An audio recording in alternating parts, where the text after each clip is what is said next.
अक्षत नाम का लड़का भागते भागते पुलिस चौकी जाता है। पुलिस चौकी में जाने के बाद वो एक कंप्लेन लिखाता है कि उसके पप्पा जो है मानवीर सिंह, वो 2 दिन से गायब है। उनका फोन नहीं लग रहा है, उनका कॉल नहीं लग रहा है। तो पुलिस बोलती ठीक है आप घर पे जाओ, हम पता लगाते हैं। अब पुलिस हर जगह पता लगाना चालू करती है और उनका जो 2-3 फ़ोन थे वो फ़ोन को कॉल लगाना चालू करती है, पर पता नहीं चलता। फिर जहाँ पे उनके फ़ोन का जो लास्ट लोकेशन होता है वो लोकेशन पता करते हुए वो पुलिस वहाँ पे पहुँचती है।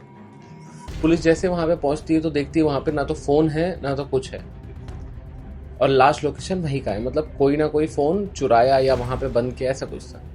तो पुलिस को हल्का बहुत डाउट होता है उसके लड़के के ऊपर। तो पुलिस बोलती है काम करती हूँ, 10 जगह ढूंढने से अच्छा मैं उससे ही पूछती हूँ जो कंप्लेन करने के लिए आया था। तो पुलिस फिर जैसे ही आती है उसके बाद अक्षत को बुलाती है, बोलती है कि आ जाओ एक बार आपसे मिलना है। तो वो आता है। फिर उसके बाद बोलती है क्या हुआ था बताइए, लास्ट क्या है। तो अक्षत बताता है कि मेरे पापा सुबह 6 बजे बाहर जाने वाले थे। सुबह 6 बजे वो मुझसे अच्छे से बात करके वो निकले, लेकिन उसके बाद उनका पता नहीं चला। तो इतना ही वो बोलता है। पुलिस बोलते ठीक है एक काम करो आप जाओ। अब पुलिस क्या करती है, सीसीटीवी निकालना चालू कर देती है। सीसीटीवी ढूंढना, सीसीटीवी को खंगालना चालू कर देती है। हर जगह से निकालती है, पता लगाती है, इधर से पता लगाती है, उधर से पता लगाती है। हर जगह का सीसीटीवी फुटेज वगैरह देखती है, करीबन 100 से 200 सीसीटीवी फुटेजेस देखती है। और उसके बाद जब वो एक सीसीटीवी फुटेज देखती है जिसमें उन्हें ये पता चलता है कि उनके जो पप्पा है वो घर के अंदर तो गए लेकिन उसके बाद से बाहर नहीं निकले। अब पुलिस को शक होना चालू हो जाता है। तो पुलिस बोलती है कि एक काम करती हूँ मैं आके ना उनके घर पे पूरी तलाशी करती हूँ। तो पुलिस उनके घर पे आती है, हर जगह तलाशी करती है, यहाँ ढूंढती है वहाँ ढूंढती है। तो पुलिस को एक हल्का सा स्मेल आता है थोड़ा दूर की तरफ। तो 3 फ्लोर का घर होता है, पहले नीचे पूरा ढूंढती है नहीं मालूम पड़ता है, 2nd फ्लोर पे ढूंढती है नहीं मालूम पड़ता है, उसके बाद 3rd फ्लोर की तरफ ढूंढती है, हल्का सा स्मेल वगैरह आता है पुलिस को। तो 3rd फ्लोर पे भी ढूंढती है तो भी कहीं कुछ पता नहीं चलता है। पर पुलिस को डाउट हो जाता है कि कुछ तो स्मेल आ रहा है, ये कुछ तो चीजें है यहाँ पे। तो करीबन आधा से 1 घंटा ढूंढती है पुलिस, हर जगह पूरा घर खंगालती है। तब जाके एक वहां पे ब्लू कलर का ड्रम दिखता है। अब ब्लू कलर का जब ड्रम दिखता है तो जैसे जैसे नजदीक जाती रहती है, उसके करीब जाती रहती है पुलिस, तो वो ड्रम में से स्मेल आना चालू होता है। तो कहीं ना कहीं पुलिस का डाउट थोड़ा सा क्लियर होता है। और जिस तरीके से फिर पुलिस नजदीक आती है, नजदीक आने के बाद जब वो ड्रम का ढक्कन उठाती है तो आप लोग बिलीव नहीं करोगे, वो जो लड़का है अक्षत, उसके पापा, उनकी डेड बॉडी वहीं पे रहती है। और जिसमें से सर जो है, सर और धड़ रहता है, बाकी कुछ अंग गायब हुए रहते हैं। और ऐसा इस तरीके से कुछ होता है। तो जब ड्रम के अंदर पुलिस वो ढक्कन उठा के देखती है तो सिर्फ और सिर्फ बॉडी रहती है उसके अंदर, सर और धड़ रहता है, कुछ अंग गायब हुए रहते हैं। अब पुलिस भी शॉक हो जाती है कि ये कैसे हो गया, ये किसने मारा। तो सबसे पहला शक जो घर पे उसका जो बेटा होता है, जो कंप्लेन लिखाने आता है अक्षत, उसी के ऊपर जाता है, क्योंकि उसकी माँ की जो मृत्यु है वो तो काफ़ी पहले हो गई होती। और जब पुलिस उसको बिठाती है और अपने तरीके से पूछताछ करना स्टार्ट करती है, तब जाके वो बताना चालू कर देता है और बोलता है कि बीच में क्या होता है कि उसके जो पापा होते हैं वो काफ़ी अच्छा बिजनेस में रहते हैं और साथ ही साथ उनका कुछ दारू और का भी बिजनेस रहता है। तो ये जो लड़का होता है इसको पापा के बिजनेस में जाना होता है, लेकिन इसके पापा का कुछ और सपना था। इसके पापा का ये सपना था कि उसको अच्छे से डॉक्टर बनाए, पढ़ाई लिखाए, लेकिन वो सारी चीज़ें इसको नहीं करनी थी, इसको बिजनेस में जाना था। और उसके बाद फिर एक दिन क्या होता है कि इनके घर में बहुत सारी जो माँ की ज्वेलरीज वगैरह रहती है वो सारी चीज़ें रखी हुई थी।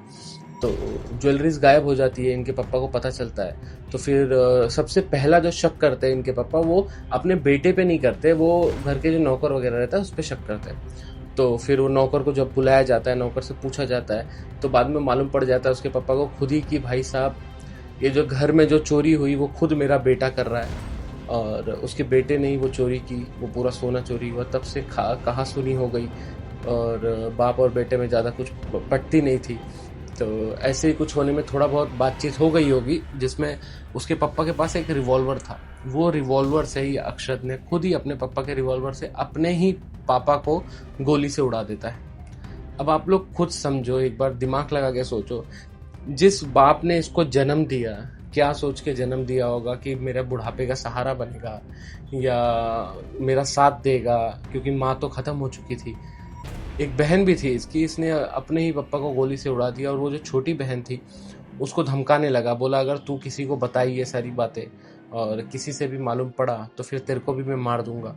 तो भाई साहब ये सब कैसे लोग, ये कलयुग ही है, ऐसे ऐसे बच्चे पैदा हो रहे हैं। कुछ बच्चे ऐसे होते हैं जो अपने माँ बाप के लिए दुनिया छोड़ देते, अपने माँ बाप के लिए खुद की चिंता नहीं करते। इधर तो माँ बाप को ही मार दिया जा रहा है, तो क्या ही बोलेंगे हम लोग, कुछ बोल नहीं सकते। फिर उसके बाद क्या हुआ ये उसके बाद इसने सब ऑनलाइन ढूंढा था कि बॉडी को कैसे डिस्पोज करे और फिर बॉडी को क्या करे। तो फिर बाहर जाता है, ये बाहर जाके जो आरी वगैरह होती है वो आरी लेके आता है घर के अंदर। आरी घर के अंदर लेके आने के बाद ये छोटे छोटे कुछ टुकड़े करता है, और छोटे छोटे टुकड़े करने के बाद कुछ तो फेंक देता है, चलो कुछ जाके फेंक देता है, और कुछ जो नहीं बचता है उसके बाद जाता है 2 दिन बाद एक बड़ा नीला कलर का ड्रम लेके आता है। वो ड्रम के अंदर सारी बॉडी भर देता है। सारी बॉडी ड्रम के अंदर भरने के बाद फिर वो सर्च करता है कोई केमिकल के बारे में जिससे स्मेल ना आए और जिससे जो भी है किसी को पता ना चले, और बॉडी जो है उसी में डिस्पोज हो जाए। तो वो केमिकल भी उसके अंदर डाल के रखता है। लेकिन वही है, हर चीज़ों का अंत है, और पुलिस ने पकड़ लिया आखिरकार। और बताओ ना, इस तरीके से क्राइम करना कि अपने ही पापा को पहले पुलिस चौकी जाना है और दिखाना है कि मैं कितना अच्छा हूँ, क्या हूँ, कंप्लेन लिखाना है, और पुलिस जब आके बताओ ये सब क्या हो रहा है आजकल दुनिया में, कोई कुछ बोल नहीं सकता। और ये जो भी केस था ये लखनऊ का था, और इसमें बहुत सारे चर्चे हुए, बहुत सारे डिबेट हुए कि इस तरीके बच्चा क्या कर सकता है। आदमी सच में सीरियसली आप लोग बिलीव नहीं करोगे, माँ बाप सोचते हैं कि अपन एक बच्चे को जन्म दे, पर लेकिन उसकी ही बाप और माँ की ही ज़िंदगी लोग आजकल ख़त्म कर दे रहे हैं। तो ये सब घोर कलयुग ही है। अभी क्या होगा उसके साथ, ना तो पैसा मिलेगा ना तो कुछ होगा, बल्कि जाएगा ज़िंदगी भर। अगर ये केस जो है वो प्रूव हुआ, मर्डर का केस लगेगा, आजीवन कारावास होगा या तो फिर फांसी की सज़ा होगी। अपनी भी ज़िंदगी ख़राब कर लिया। आदमी इसी तरीके का होता है, पागल हो जाता है एक तरीके से, क्रोध में, उसके बाद ये सारी चीज़ों में एकदम पागल हो जाता है। सोचता भी नहीं है कि मैं क्या कर रहा हूँ, क्या नहीं कर रहा हूँ, क्या इसका इम्पैक्ट हो सकता है। यही कुछ हो रहा है तुम्हारा। तो एक बाप है, बाप तो चिल्लाएगा, बाप तुम्हें जन्म करता है, और कभी भी ज़िंदगी में एक बाप अपने बच्चे का बुरा नहीं सोचेगा। वो तुम्हारे अच्छे के लिए ही तुम्हें समझाएगा, तुम्हें हर तरीके से तुम स्टेबल हो जाओ, अच्छे हो जाओ, इसलिए तुम्हें समझा रहा है। और तुम्हें अगर नहीं समझ में आ रहा है तो बाप के साथ बैठ के डिस्कस करो, ना कि बाप का ही प्री प्लान करके उसका ही मर्डर कर दो और उसकी पूरी प्रॉपर्टी हासिल करने का सोचो। भाई जीते जी नहीं, अगर बाप है तुम्हारा तो बाप को सपोर्ट करो। एक टाइम ऐसा भी आएगा कि वो सारी चीज़ें तुम्हारी ही है, लेकिन गलत तरीके से लूट के लेना, ये सब चीज़ों का अंत है, जो कि अभी इस लड़के के साथ हुआ है। बाकी मैं क्या ही बोलूँ। और इसी तरीके के वीडियोस के लिए आप लोग मेरे चैनल को फॉलो कर लो, और मैं मिलता हूँ आपको नेक्स्ट वीडियो में। ऐसे ही प्यार दिखाते रहो, और मैं मिलता हूँ नेक्स्ट वीडियो में।